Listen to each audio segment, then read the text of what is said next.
بسم الله الرحمن الرحيم. الناس اتقوا ربكم الذي خلقكم من نفس واحدة وخلق منها زوجها وبث منهما رجالا كثيرا ونساء واتقوا الله الذي تساءلون به والأرحام إن الله كان عليكم رقيبا يا أيها الذين آمنوا اتقوا الله وقولوا قولا سديدا يصلح لكم أعمالكم ويغفر لكم ذنوبكم ومن يطع الله ورسوله فقد فاز فوزا عظيما. أما بعد فإن أصدق الحديث كتاب الله وأحسن الهدي هدي محمد صلى الله عليه وسلم وشر الأمور محدثاتها وكل محدثة بدعة وكل بدعة ضلالة وكل ضلالة في النار. قال الله عز وجل في كتابه الكريم لقد من الله على المؤمنين إذ بعث فيهم رسولا من أنفسهم يتلو عليهم آياته ويزكيهم ويعلمهم الكتاب والحكمة. وقال الله عز وجل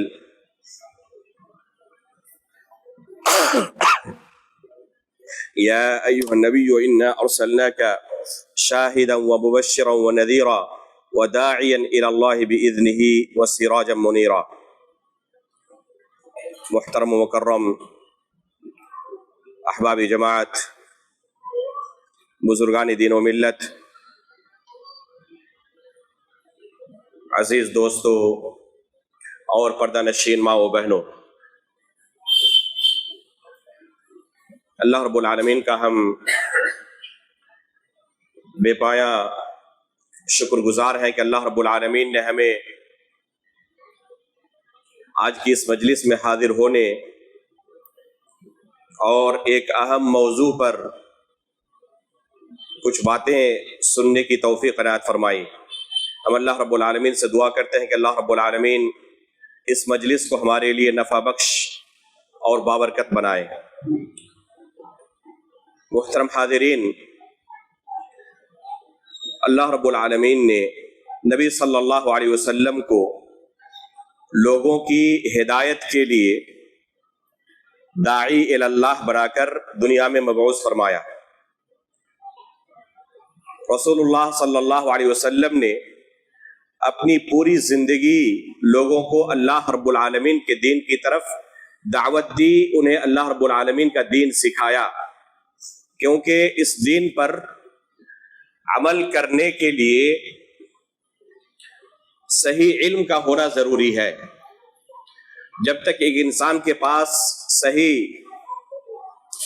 علم نہ ہو تب تک وہ اس دین پر صحیح طریقے سے عمل نہیں کر سکتا۔ اللہ کے رسول صلی اللہ علیہ وسلم لوگوں کو اسی صحیح دین کی تعلیم دیتے رہے۔ اللہ رب العالمین نے قرآن کریم کے اندر اس نعمت اور اس احسان کا تذکرہ فرماتے ہوئے فرمایا ہے لقد من اللہ علی المؤمنین اذ بعث فیہم رسولا من انفسہم یتلو علیہم آیاتہ ویزکیہم ویعلمہم الکتاب والحکمہ۔ یہ اللہ کے رسول صلی اللہ علیہ وسلم کا وظیفہ تھا، اللہ کے رسول صلی اللہ علیہ وسلم کی ڈیوٹی تھی، جو اس آیت کے اندر اللہ رب العالمین نے بیان کیا ہے کہ اللہ کے رسول لوگوں کو اللہ رب العالمین کی کتاب پڑھ کر سناتے ہیں، ان کا تزکیہ نفس کرتے ہیں اور انہیں کتاب اللہ اور حکمت کی تعلیم دیتے ہیں۔ تو اس مقصد سے اللہ رب العالمین نے رسول اللہ صلی اللہ علیہ وسلم کو اس دنیا میں مبعوث فرمایا تھا۔ پوری زندگی اللہ کے رسول اسی مشن میں لگے رہے، لوگوں تک اللہ رب العالمین کے دین کو پہنچاتے رہے اور انہیں بتاتے رہے کہ کیسے اس دین پر عمل کر کے انہیں جنت مل سکتی ہے، جہنم سے نجات مل سکتی ہے۔ قیامت تک جنت کے حصول کا اور جہنم سے نجات کا وہی طریقہ ہے جو اللہ کے رسول صلی اللہ علیہ وسلم نے بیان کیا ہے۔ رسول اللہ صلی اللہ علیہ وسلم کی وفات کے بعد اب اور کوئی نبی دنیا میں نہیں آنے والا۔ قیامت تک کے لیے نبوت کا یہ سلسلہ ختم ہو چکا ہے، لیکن اللہ کے رسول کا جو مشن تھا، جو اللہ کے رسول کی ڈیوٹی تھی، یہ مشن قیامت تک جاری رہنے والا ہے، یہ ڈیوٹی قیامت تک جاری رہنے والی ہے، کیونکہ اس دین پر عمل کیے بغیر کوئی شخص نجات نہیں پا سکتا، اور اس دین پر اس وقت تک عمل کرنا کسی کے لیے ممکن نہیں ہوگا جب تک کہ اسے صحیح دین کی جانکاری نہ ہو، صحیح دین کا علم نہ ہو۔ اللہ کے رسول صلی اللہ علیہ وسلم کی وفات کے بعد یہی کام قیامت تک علماء کرام ادا کرتے رہیں گے۔ رسول اللہ صلی اللہ علیہ وسلم کا ارشاد ہے، العلماء ورثۃ الانبیاء، کہ علماء یہ انبیاء کے وارث ہے۔ یہ وارث کس چیز کے اندر ہے؟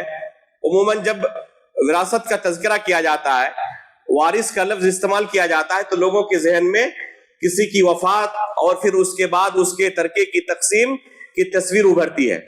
اللہ کے رسول صلی اللہ علیہ وسلم نے خود صاف لفظوں میں بیان کر دیا کہ یہاں پر وراثت یہ مال کی وراثت نہیں ہے، بلکہ یہ علم کی وراثت ہے، کہ علماء انبیاء کے علمی وارث ہے، اور یہ انبیاء کی ڈیوٹی کو، انبیاء کے مشن کو قیامت تک جاری رکھنے والے ہیں۔ اسی کو قرآن کریم کے اندر اللہ رب العالمین نے ان الفاظ میں بیان کیا، ثم اورثنا الکتاب الذین اصطفینا من عبادنا، کہ اس کتاب کا ہم نے وارث کن کو بنایا ہے؟ اپنے چنندہ بندوں کو، اپنے خاص بندوں کو۔ ان کے اوپر اللہ رب العالمین نے بہت بڑی ذمہ داری عائد کی ہے۔ یہ ذمہ داری کیا ہے؟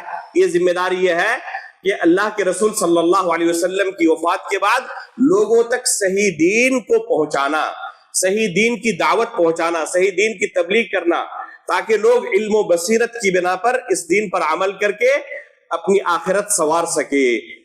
تو اس مشن کے، اس ڈیوٹی کے کچھ اصول و ضابطے ہیں۔ بغیر اصول و ضابطے کے دنیا کا کوئی کام کرنا ممکن نہیں ہوتا۔ تو یہ دنیا کا سب سے افضل عمل ہے۔ وَمَنْ أَحْسَنُ قَوْلًا مِّمَّنْ دَعَا إِلَى اللَّهِ، قرآن کریم کے اندر اللہ رب العالمین نے اسے سب سے بہترین عمل قرار دیا ہے، کہ اس سے بہتر بات کس کی ہو سکتی ہے جو اللہ رب العالمین کی طرف کسی کو دعوت دے۔ تو یہ سب سے افضل عمل ہے، لہذا اس عمل کے لیے بھی اصول و ضوابط ضرور ہونے چاہیے۔ اللہ کے رسول صلی اللہ علیہ وسلم کی ہم اگر پوری زندگی کی دعوت و تبلیغ پر نظر دوڑائیں تو واضح طور پر کچھ بنیادی اصول و ضابطے کا ہمیں علم ہوتا ہے۔ ابھی جو خطبہ مسنونہ آپ کے سامنے اپنی بات شروع کرنے سے پہلے میں نے پڑھی ہے، اللہ کے رسول صلی اللہ علیہ وسلم سے یہ خطبہ ثابت ہے صحیح سند سے۔ علامہ محمد ناصر الدین البانی رحمہ اللہ نے خطبۃ الحاجہ کے نام سے ایک چھوٹی سی کتاب لکھی ہے، اور اس خطبے کی اسانید کو بیان کیا ہے اور ثابت کیا ہے کہ صحیح اسانید سے یہ خطبہ اللہ کے رسول صلی اللہ علیہ وسلم سے ثابت ہے۔ اللہ کے رسول جب لوگوں کے درمیان کھڑے ہوتے کچھ کہنے کے لیے تو اپنی بات شروع کرنے سے پہلے اس خطبے کو صحابہ اکرام کے سامنے پڑھتے تھے، چاہے جمعہ کا خطبہ ہو، چاہے عام دوسری مجالس ہو۔ اپنی بات شروع کرنے سے پہلے رسول اللہ صلی اللہ علیہ وسلم کی عادت تھی کہ پہلے اس خطبے کو پڑھتے تھے۔ تو اس خطبے کے اندر واضح طور پر ہمیں بہت سارے اصول و ضوابط کا علم ہوتا ہے جو دعوت کے میدان میں ایک داعی کے لیے اپنانا ضروری ہے۔ سب سے پہلی چیز جو ایک داعی کے اوپر عائد ہوتی ہے وہ یہ ہے کہ پہلے وہ شریعت کا علم حاصل کرے، کتاب و سنت کا علم حاصل کرے۔ اللہ کے رسول صلی اللہ علیہ وسلم کو اللہ رب العالمین نے داعی اور معلم بنا کر بھیجا تھا۔ اللہ کے رسول صلی اللہ علیہ وسلم کا وظیفہ بیان کرتے ہوئے اللہ تعالیٰ نے کیا فرمایا؟ وَيُعَلِّمُهُمُ الْكِتَابَ وَالْحِكْمَةَ، کہ اللہ کے رسول لوگوں کو کتاب اللہ اور حکمت کی تعلیم دیتے ہیں۔ تو اللہ کے رسول معلم بنا کر بھیجے گئے تھے۔ اللہ کے رسول کی ڈیوٹی تھی کہ لوگوں کو کتاب اللہ سکھائیں، کتاب اللہ کی تعلیم دیں، شریعت کی تعلیم دیں۔ تو اللہ کے رسول صلی اللہ علیہ وسلم معلم بنا کر بھیجے گئے تھے، اور صحابہ اکرام کیا تھے؟ متعلم تھے، اللہ کے رسول سے دین کو سیکھنے والے تھے۔ تو یہی طریقہ اصل ہے دعوت کا، کہ دعوت دینے والا معلم ہوتا ہے، اور معلم کے لیے ضروری ہے کہ سب سے پہلے خود اس کے پاس کتاب و سنت کا علم ہو۔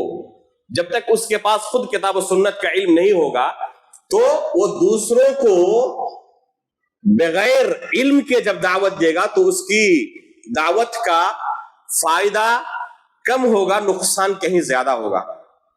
قرآن کریم میں اللہ کے رسول صلی اللہ علیہ وسلم اور آپ کے طریقے پر چلنے والے قیامت تک تمام دعات کے بارے میں اللہ رب العالمین نے یہ اصول بیان کیا ہے، قُلْ هَذِهِ سَبِيلِي أَدْعُو إِلَى اللَّهِ عَلَى بَصِيرَةٍ أَنَا وَمَنِ اتَّبَعَنِي۔ اے رسول آپ کہہ دیں کہ یہ میرا راستہ ہے، میرا طریقہ ہے، میں اور میرے اتباع کرنے والے قیامت تک جو بھی میری اتباع کرنے والے ہوں گے وہ کس بنا پر دعوت دیں گے؟ علی بصیرۃ، وہ علم و بصیرت کی بنیاد پر دعوت دیں گے۔ علماء انبیاء کے وارث ہے علم کے اندر، تو پتا چلا کہ پہلے علم حاصل کرنا ضروری ہے۔ اگر کوئی لوگوں کو اللہ رب العالمین کے دین کی دعوت دینا چاہتا ہے تو سب سے پہلے اس کے لیے ضروری ہے کہ کتاب و سنت کا علم حاصل کرے۔ قرآن کریم کے اندر اللہ رب العالمین نے سورۃ العصر کے اندر اسی چیز کو بیان کیا ہے، والعصر ان الانسان لفی خسر الا الذین آمنوا وعملوا الصالحات وتواصوا بالحق وتواصوا بالصبر۔ اس سورے کے اندر اللہ رب العالمین نے 4 قسم کے لوگوں کے علاوہ باقی تمام لوگوں کو خسارے میں کہا ہے کہ سب کے سب ہلاک ہونے والے ہیں، خسارے میں ہے، گھاٹے میں ہے، نقصان اٹھانے والے ہیں، سوائے 4 قسم کے لوگ۔ یہ کون ہے؟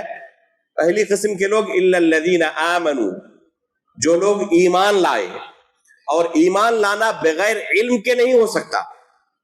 اللہ رب العالمین نے قرآن کریم کے اندر کیا فرمایا؟ فَاعْلَمْ أَنَّهُ لَا إِلَهَ إِلَّا اللَّهُ وَاسْتَغْفِرْ لِذَنبِكَ۔ سورہ محمد کے اندر اللہ رب العالمین نے بیان فرمایا کہ پہلے علم حاصل کرو کہ اللہ رب العالمین کے سوا کوئی برحق معبود نہیں۔ تو کلمہ لا الہ الا اللہ سے پہلے اللہ رب العالمین نے علم کا تذکرہ کیا۔ امام بخاری رحمہ اللہ نے اس آیت سے اپنی صحیح کے اندر استدلال کرتے ہوئے کہا ہے کہ العلم قبل القول والعمل، کہ علم یہ قول اور عمل سے پہلے آتا ہے۔ اگر کوئی کسی کو دعوت دینا چاہے، شریعت کے کسی مسئلے پر عمل کرنا چاہے تو اس سے پہلے اسے علم حاصل کرنا پڑے گا۔ علم کی بنیاد پر عمل کرے گا تو عمل درست ہوگا، بغیر علم کے عمل کرے گا تو عمل درست بھی ہو سکتا ہے، غلط بھی ہو سکتا ہے۔ ہم ہر نماز میں سورہ فاتحہ میں اللہ رب العالمین سے دعا کرتے ہیں اہدنا الصراط المستقیم صراط الذین انعمت علیہم غیر المغضوب علیہم ولا الضالین، کہ اللہ تو ہمیں صراط مستقیم پر چلا۔ یہ صراط مستقیم کیا ہے؟ صراط مستقیم علم کی بنا پر عمل کرنے کو کہتے ہیں۔ آگے جو 2 گمراہ راستوں سے ہم اللہ رب العالمین کی پناہ طلب کرتے ہیں اور کہتے ہیں کہ ہمیں ضالین کی، جو گمراہ لوگ ہیں ان کے راستے پر نہ چلا، اور جو مغضوب علیہم ہے جن پر اللہ کا غضب نازل ہوا ہے ان کے راستے پر نہ چلا، تو آخر ہم ان کو ضالین اور ان کو مغضوب علیہم کیوں کہتے ہیں اپنے دعا میں؟ کیونکہ نصارہ کے پاس جو ضالین ہے، جو گمراہ ہے، ان کے پاس علم نہیں تھا، عمل بہت تھا۔ آج بھی آپ پائیں گے امت مسلمہ کے ایک گروہ کو کہ عمل کے اندر بہت آگے ہے، علم کے بارے میں پوچھیں کچھ نہیں پتا، بلکہ قرآن و سنت دیکھ کر نہیں پڑھ سکتے، لیکن عمل کے بارے میں بہت آگے۔ جو صوفیاء کرام ہیں اور جو چلے پر نکل جاتے ہیں دوسروں کو دین سکھانے کے لیے، خود ان کے سامنے آپ قرآن و حدیث رکھ دیں وہ پڑھ بھی نہیں پائیں گے، اور یہ آئے ہیں سکھانے کے لیے۔ دنوں رات عبادت کے اندر مشغول رہتے ہیں، لیکن عبادت کا صحیح طریقہ انہیں پتہ نہیں ہوتا۔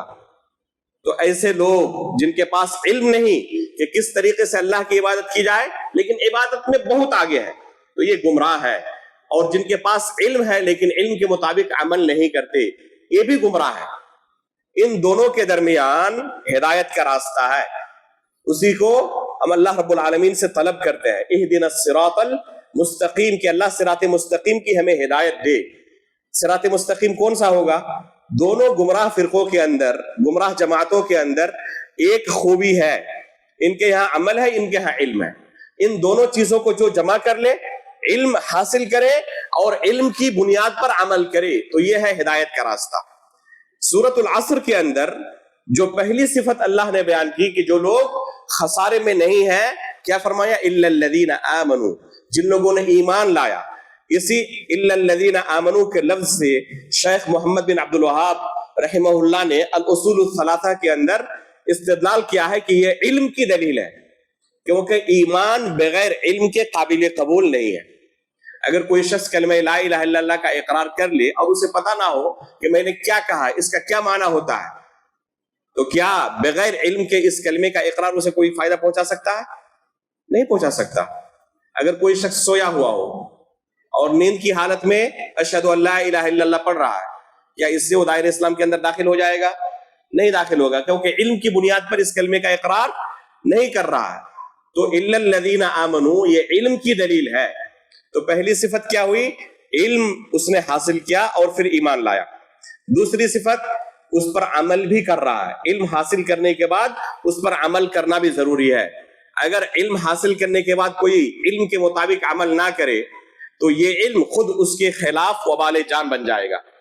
اللہ کے رسول صلی اللہ علیہ وسلم فرماتے ہیں القرآن حجت لک او علیک، یہ قرآن یا تو تمہارے لیے قیامت کے دن حجت ہوگا یا تمہارے خلاف حجت ہوگا۔ کن کے لیے حجت ہوگا؟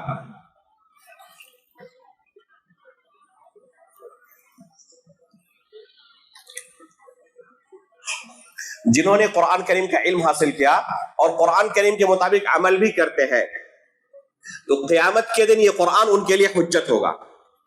اور جو علم کے مطابق عمل نہیں کرتے، قرآن کا تو علم حاصل کیا، ایک ایک آیت کی تفسیر معلوم ہے، لیکن عملی طور پر اس کی مخالفت کر رہا ہے، شرک کے اندر مبتلا ہے، بدعت کے اندر مبتلا ہے، گناہوں کے اندر مبتلا ہے، تو یہ عملی طور پر اس علم کی دھجی اڑا رہا ہے۔ تو ایسے لوگ کامیاب نہیں ہو سکتے، علم کے مطابق عمل بھی کرے۔ اور تیسرے نمبر پر کہا وَتَوَاصَوْا بِالْحَقِّ، وَتَوَاصَوْا بِالْحَقِّ مطلب ایک دوسرے کو حق کی تلقین کرنا، یہی دعوت ہے۔ یہی کیا ہے؟ دعوت ہے۔ اور اس آیت کے اندر اس بات کی دلیل ہے کہ یہ تمام لوگوں کی ذمہ داری ہے۔ اس بات کو نوٹ کر لے کہ دعوت کا یہ کام جو عمومی معنی میں ہے، یہ تمام لوگوں کی ذمہ داری ہے۔ اللہ رب العالمین نے اس سورے کے اندر تمام مسلمانوں پر دعوت کا ایک حصہ فرض قرار دیا ہے۔ دعوت کا ایک حصہ تمام مسلمانوں پر اللہ رب العالمین نے فرض قرار دیا ہے۔ اگر اس حصے کے اندر وہ کوتاہی کر رہا ہے تو قیامت کے دن اسے اللہ رب العالمین کے سامنے جواب دہ ہونا ہوگا، جواب دینا پڑے گا کہ تم پر ہم نے جو فریضہ عائد کیا تھا، ذمہ داری ڈالی تھی، تم نے اپنی ذمہ داری ادا کی تھی یا ادا نہیں کی تھی۔ تو تمام لوگوں پر جو بھی اپنے آپ کو مسلمان ہونے کا دعویٰ کرتا ہے، دعوت کے ایک حصے کی اللہ رب العالمین نے اس پر ذمہ داری عائد کی ہے۔ اور اس کے بعد وَتَوَاصَوْا بِالصَّبْرِ، جب بھی دعوت کے میدان میں کوئی قدم رکھے گا تو اسے سامنے والے کی طرف سے بہت کچھ سننا پڑے گا۔ تو ایسے موقع پر صبر کا مظاہرہ کرنا ضروری ہے۔ ایک شخص خود اپنے گھر کے اندر اپنے بال بچوں کو دین کی تعلیم دیتا ہے، روزانہ نماز کا حکم دیتا ہے، کتنا صبر کرنا پڑتا ہے۔ بچے سنتے نہیں، اس کے باوجود روزانہ اس کے پیچھے پڑا ہوا ہے، اللہ رب العالمین سے دعا کرتا ہے۔ تو یہ صبر کا تقاضا کرتا ہے۔ دعوت کا میدان صبر کا تقاضا کرتا ہے۔ چاہے کسی بھی لیول پر دعوت کا کام انسان کر رہا ہو، صبر کا دامن اگر چھوڑ دے کامیاب نہیں ہو سکتا۔ تو اس سورے کے اندر اللہ رب العالمین نے تمام لوگوں پر دعوتی فریضے کی ذمہ داری عائد کی ہے۔ اب یہ کون سا دعوت کا لیول ہے جو تمام لوگوں پر اللہ رب العالمین نے عائد کی ہے؟ یہ ہے اپنے ماتحت لوگوں پر دین کے ایسے مسائل جن کا تمام مسلمانوں کو بحیثیت مسلمان جاننا ضروری ہے۔ تمام مسلمانوں کو بحیثیت مسلمان جاننا ضروری ہے۔ اگر کوئی کہتا ہے کہ میں مسلمان ہوں تو دین کے ان بنیادی مسائل کا اسے علم ہونا چاہیے۔ تو ان مسائل کے تعلق سے اپنے ماتحت لوگوں کے درمیان دعوت کا وہ مکلف ہے۔ یہ دعوت حقیقت میں تربیت اور اصلاح کے معنی میں ہے۔ یہ دعوت حقیقت میں کس معنی میں ہے؟ تربیت اور اصلاح کے معنی میں ہے۔ اللہ کے رسول صلی اللہ علیہ وسلم کئی حدیثوں کے اندر عام لوگوں کے اوپر بھی دعوت کے اس مرتبے کو بیان کرتے ہوئے فرماتے ہیں مروا اولادکم بالصلاۃ وهم ابناء 7 واضربوهم علیہا وهم ابناء 10، کہ تمہارے بچے اب